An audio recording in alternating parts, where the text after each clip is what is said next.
Hello, friends. This is Ranger Mike at Huntington Beach State Park. And for today's Tuesday Tidbit, we're going to be taking a walk along the causeway, talking about the role of Mullet Pond that you see right behind me.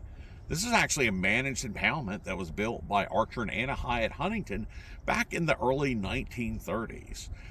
This was actually built as a refuge for wildlife. The Huntingtons were kind of unique for their era. While it was very common for wealthy Northerners to move to the South in the late 1800s, early 1900s, and buy up the remnants of former rice plantations.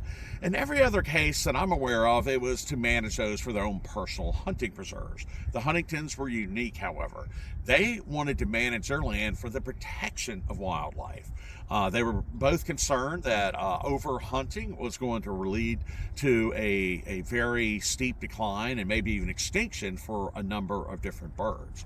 So they built two managed impoundments on what is now Huntington Beach State Park. Mullet Pond that you see here, and then Mullet Pond, which is located over adjacent to Atalaya. So right here, this is one of our new water control structures that replaced the rice trunks that we formerly used. So our former rice trunks were deteriorated to the point that they weren't operating properly.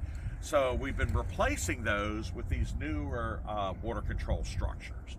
And these allow us to add, just like the old rice trunks did, allow us to add seawater occasionally from the salt marsh or an incoming tide to raise the salinity. Also, every time we add seawater, we're adding the microscopic larvae of fish, crabs, shrimp, eels, things that'll grow up in the impoundment here and serve as another food source for the abundant wildlife in Mullet Pond.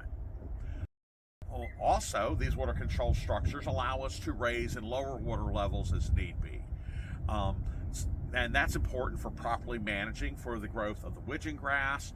And also, a relatively new management strategy we're employing is doing lower water levels during shorebird migration periods. So you may come into the park and find the pond almost empty sometimes.